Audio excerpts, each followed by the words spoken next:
yang kita tak tahu dari mana dia ambil dalilnya. Tapi orang itu orang yang harus kita taklid, ulama-ulama mazhab. Faham?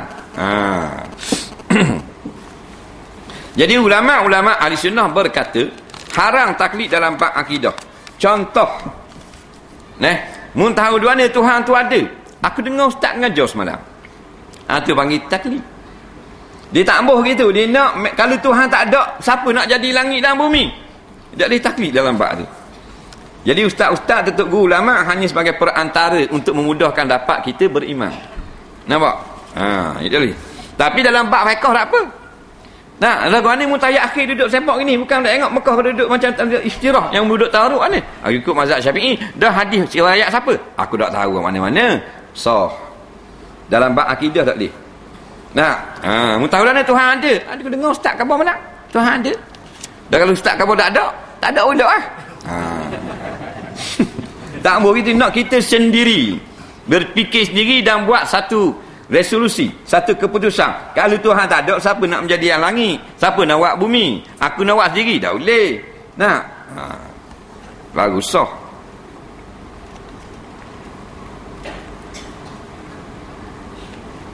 Saya nak tahu, adakah seorang itu beramal kerana nak pahala ataupun surga? Adakah dikira tidak ikhlas? Kasbah sama-sama dah. Ulama-ulama berkata, ikhlas ini maknanya kita beramal kerana Allah.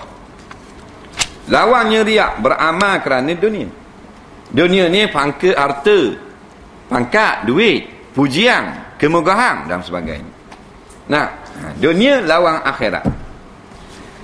Siapa yang beramal kerana nak dapat pahala, ulama kata, atau nak masuk syurga, atau supaya tak masuk neraka, dia juga tergolong dalam ikhlas. Faham? Kerana semua perkara itu perkara akhirat yang dijanjikan Allah. Yang tak boleh yang riak ni, kita beramal kerana perkara yang dijanjikan oleh manusia. Semayang kerana nak piti, bank kerana nak gaji, nak gaji. Belajar tajuk belajar fiqh, belajar tafsir biar pah tinggi supaya kat gaji mahal. Hak tu baru dak ikhlas. Kerana benda tu semua barang dunia belaka. Lepas tu kerana syurga, kerana bidadari, kerana nikmat akhirat, kerana kekal abadi, kerana senang akhirat, kerana terlepas daripada azab, hak tu dipanggil ikhlas juga. Sebab tu semua tu masuk dalam janji Allah. Cuma ulama kata ikhlas paling tinggi kerana Allah semata-mata. Jangan kita tukar dengan istilah tasawuf. Tasawuf ikhlas lain. Dalam makom tarekat mesti kerana Allah. Kalau kerana syurga, kerana pahala, masih dikira syirik lagi. Nampak? Tapi orang awam ni kata Imam Nawawi, sah dah amalan dia, dikira ikhlas walaupun martabaknya rendah. Faham?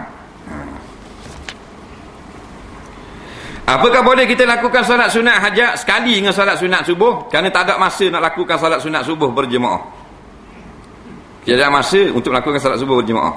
Jadi dia nak semayang solat sunat subuh, lepas tu nak buat rakung sekaligus dengan solat hajat. Pendapat yang paling kuat tidak boleh. Tak boleh. Jadi kita tersama gitu. Kita buat solat sunat hajat boleh, ataupun lepas matahari naik kayak gini. Boleh tersawak sekaligus.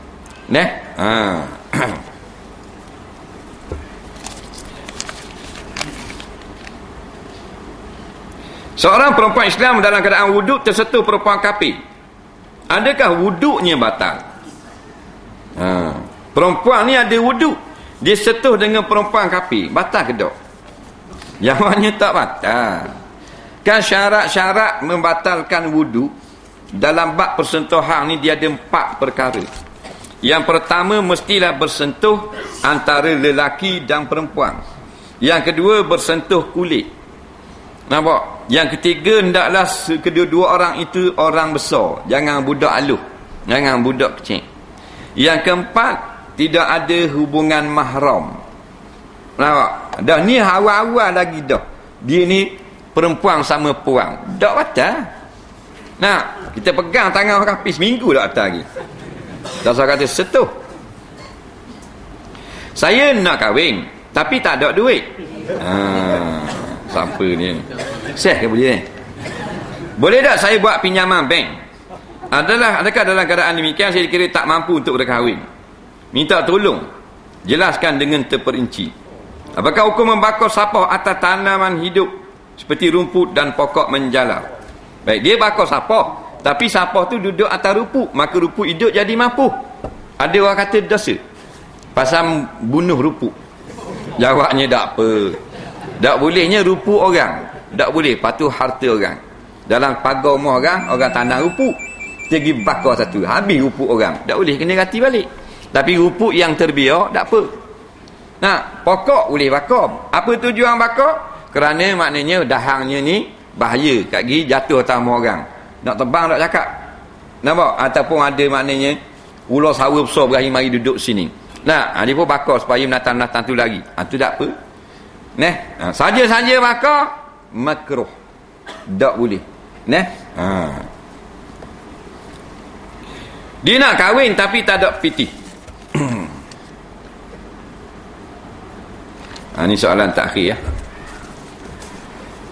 Nak kahwin tak ada duit tapi nak buat pinjaman bank. Adakah dikira sebagai maknanya orang yang tak mampu berkahwin? Memang tak mampu lah. Kalau mu mampu takkan buat pinjaman. Mana dia tak ada duit, pinjam duit. Ini tak mampu tu. Sebab kalau kita mampu boleh tak meminjam? Dia asal hutang duit ni tak boleh. Dia yang bolehnya dalam Islam asalnya jual beli. Dia ada iwak. Kita wi baju, dia wi pitih. Kita wi pitih, dia wi semi. Dia ada timbal balah. Kalau hutang kita wi pitih, dia tak wi benda. Dasar tak boleh. Sebab itulah berhutang hanya dibolehkan dalam Islam setelah kita datangnya saat ketidakmampuan. Maknanya kalau kita mampu, pitih ada saja hutang, dilarang syarak. Pitih ada 1,000 lah kocek. Pergi beli beras, nak hutang. Setengah ulama kata haram.